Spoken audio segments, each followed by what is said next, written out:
બીજું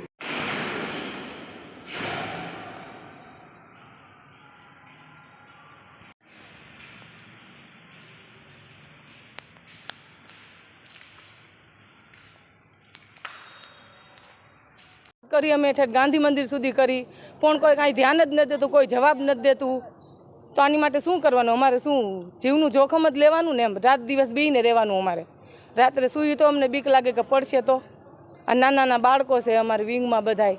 મારે ખુદ નહીં છે, એક 10-11 વર્ષનો બાબો છે મારો, એ બીવે છે. તો શું કરવાનું આની માટે?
હું પરમાર અંજનાબેન સંજયભાઈ, હું વિન એફમાં રહું છું. ત્યાં અમારા હોલમાં પાણી પડે છે અને આગળ એ ઉપરથી પાણી પડે છે, મોટો ધોધ. ત્યાં ક્યાંથી પાણી આવે છે ખબર નથી પડતી. એટલે મારે અત્યારે મકાનની બહુ જરૂર છે અને મને નવા મકાન આપો એવી સરકારને રજૂઆત છે. એટલે તમે મારી પ્રાર્થના સુનો, અત્યારે રજૂઆત સુનો અને અહીં જોઈ જાઓ અને અમને નવા મકાન ફાળવો. આ બધાને એકદમ કન્ડિશન ખરાબ છે. ઉપરથી પાણી પડે છે હોલમાં, ઉપરથી, અને આ બાજુ સાઈડમાં જે દિવાલ છે ને ત્યાંથી પાણી પડે છે. એટલે સાવ ધોવાઈ જ ગઈ છે દિવાલ મારી.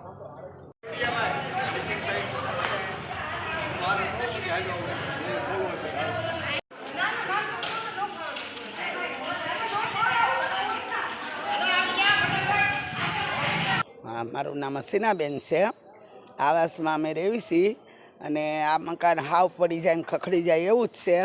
અમને રાતે ઊંઘ આવતી નથી. અમે રાતે હુવીશ તો જાગતા હુવી છીએ. અમને મકાન આપ્યું બહુ ખુશી છે, પણ અત્યારે અમે આંસુથી રોવી છીએ કે રાતે શું થાય. હાલમાનની જવાબદારી કોણ લે? સાંભળો ગરીબ માણસોનું. લોન લઈને અમે ઝાડવી નખાવી. ઝાડવી તમે આવીને જોઈ જાઓ, બધી હળી ગઈ છે. રાતે પાણી પડે, ગાબડા પડે. અમારે કેમ જીવવું? રાતે કાંક પડ્યું તો અમારા બધાની જવાબદારી ઉપર તમે પૈસા આપો એ શું કામનું? જીવતા ન હોય એ શું વાપરવાના છે? અને અમને નવા મકાન આપો, તમે સુકૂનથી ચેનથી જીવી શકવી. તમે અમારા આંસુડા જોવો અને અમારી સામું આવીને એકદમ જોવો. આ બધા મજૂર વ્યક્તિ છે, કોઈ રૂપિયાવાળા નથી.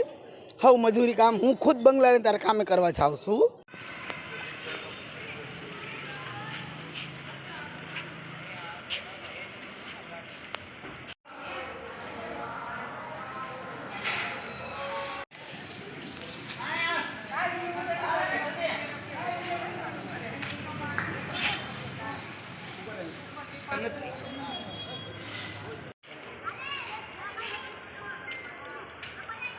હાલો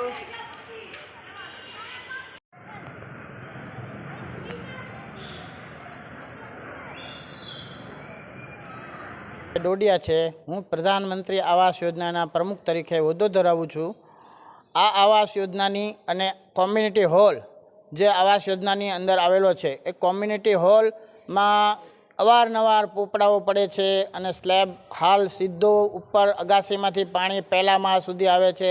સ્લેબ સાવ બિલકુલ નબળા થઈ ગયા છે. ફક્ત આ 3.5 વર્ષ સોંપ્યા એને થયા છે. હોલ અને કોમ્યુનિટી હોલ અને આવાસ યોજનાને 3.5 વર્ષ જેવું થયું છે, છતાં આ આવાસ યોજનામાં રહેવા લાયક આવાસ યોજના રહી નથી. અનેક જગ્યાએ બીમ પિલોર ફાટી ગયા છે. સરકારમાં અવારનવાર રજૂઆત કરવા છતાં સરકાર દ્વારા કોઈ પગલાં લેવામાં આવ્યા નથી. જ્યારે કમિશનર સાહેબ મુલાકાત કરવા આવ્યા ત્યારે એમ કીધું કે આ લાભાર્થીની ભૂલ છે. તો લાભાર્થીની ભૂલ ક્યાં છે એ તમે મારી આગળ આવીને સોસાયટીમાં મને દેખાડો. બાકી હું તમને દેખાડવા તૈયાર છું કે આમાં કેટલો ભ્રષ્ટાચાર થયેલો છે. એનું જીવતો જાગતો ઉદાહરણ અમારી આવાસ યોજના છે. સરકારને અપીલ છે કે આ ઊંડાણપૂર્વક તપાસ થાય અને જે કોઈ આમાં ભ્રષ્ટ અધિકારી છે, જે કોઈ એજન્સી છે, એની ઉપર કડકમાં કડક પગલાં લેવામાં આવે. આજે હોલમાં બીજા માળે ટોટલી એમ કહો કે સ્લેબ આખો તૂટી જ ગયો છે કે જે ઉપરથી હવે વરસાદ આવશે તો પાણી સીધું અંદર હોલની અંદર આવશે એવી પરિસ્થિતિ અત્યારે થઈ ગઈ છે કે જેને એમ કહેવાય કે અમુક જગ્યાએ આખો સ્લેબ, એ લોકો એમ કહે છે કે સ્લેબ નથી પ્લાસ્ટર છે, પણ અમે એમ કહીએ છીએ કે આ સ્લેબ તૂટેલો છે. તો એના અમે આ સ્લેબના પુરાવા દઈએ છીએ કે આ સ્લેબ તૂટેલો છે. સ્લેબ આખા તરડા પડી ગયા છે અને મોટા મોટા હોલમાં પોપડા પડે છે કે જેને હિસાબે કોઈ પ્રસંગ ચાલુ હોય તો બહુ મોટી દુર્ઘટના સર્જાઈ શકે છે. આવાસ યોજના છે એના પાયા છે એ already soil testing report fail હોવા છતાં અહીંયા 8 માળનું બિલ્ડિંગ બનાવવામાં આવ્યું છે. જે કોની પરમિશનથી બનાવવામાં આવ્યું છે એક પ્રશ્ન છે, કારણ કે અહીંયા સોઇલ ટેસ્ટિંગના રિપોર્ટ પ્રમાણે અહીંયા 4 માળથી વધારેનું બિલ્ડિંગ બને નહીં. તો અહીંયા 8 માળ કઈ રીતે બન્યા? અને 8 માળ બન્યા તો 8 માળ સુધી બીમ પિલોર ફાટી ગયા છે. તો આ બીમ પિલોર રિપેર કેમ થાય? એ લોકોનું કહેવું એમ છે કે અમે રિપેર કરીએ, પણ રિપેર કરવા પોસિબલ જ નથી, જેની અમને જાણ છે. અને આ અગાઉ પણ અમે કલેક્ટર, કમિશનર ને ગાંધીનગર, દિલ્હી સુધી રજૂઆત કરેલી છે, જેનું આજ દિન સુધી કોઈ નિવારણ આવ્યું નથી. એઓ એમ કહે છે કે ભાઈ આ લાભાર્થીઓની ભૂલ છે, પણ ખરેખર લાભાર્થીઓની ભૂલ હોય તો તમે મને દેખાડો, નહીંતર હું એજન્સીની અને કોર્પોરેશનના અધિકારીઓને ભૂલ ક્યાં રહી ગઈ છે એ હું પોતે દેખાડું પુરાવા સાથે.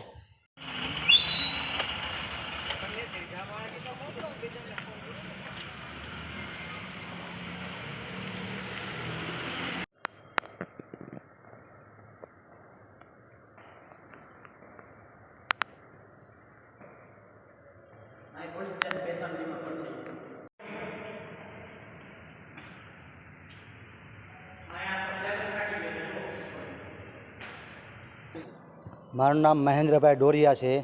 હું સુભાષનગર પ્રધાનમંત્રી Awas Yojana plot number 28માં B વિંગમાં રહું છું. અને અમારી આ વિંગ નજીક 4 વર્ષ નથી થયા પૂરા, ત્યાં ખખડી ગઈ છે. અમુક વિંગના તો પિલોર જે છે એના લોખંડના સળિયા દેખાઈ ગયા છે. અને અમારે જે કે આ કોમ્યુનિટી હોલ કહેવાય છે એના ગાબડા તમે ઉપર આવીને તમને બતાવું, લોખંડના સળિયા દેખાઈ ગયા, એવા ગાબડા પડી ગયા છે. અને અમારી માંગણી છે કે અમે અહીંયા જે રહીએ છીએ એ લોકોને બીજા ફ્લેટ આપે. આમાં અમારે રહેવામાં જોખમ છે.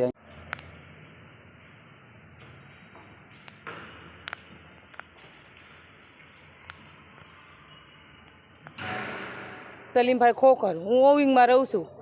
અહીંયા લગભગ 3.5 વર્ષ થયા મકાન સોંપાણા. હું રહેવા આવીને 8 મહિના થયા, પણ 8 મહિનાની અંદર અમે કંટાળી ગયા છીએ. ઉપરથી પાણી પડે, નીચેવાળાને અમારે સંડાસ બાથરૂમનું પાણી જાય છે, ઉપર દડું પડી ગઈ છે, અમુક જગ્યાએ તો ધાબાએ પડે છે. અમારા જીવનું જોખમ છે કે આટલા બચ્ચાનું શું એમ કાંઈ થયું હોય, કાંઈ વાગ્યું હોય, કાંઈ શું કરે, કોની જવાબદારી એમ. અમારું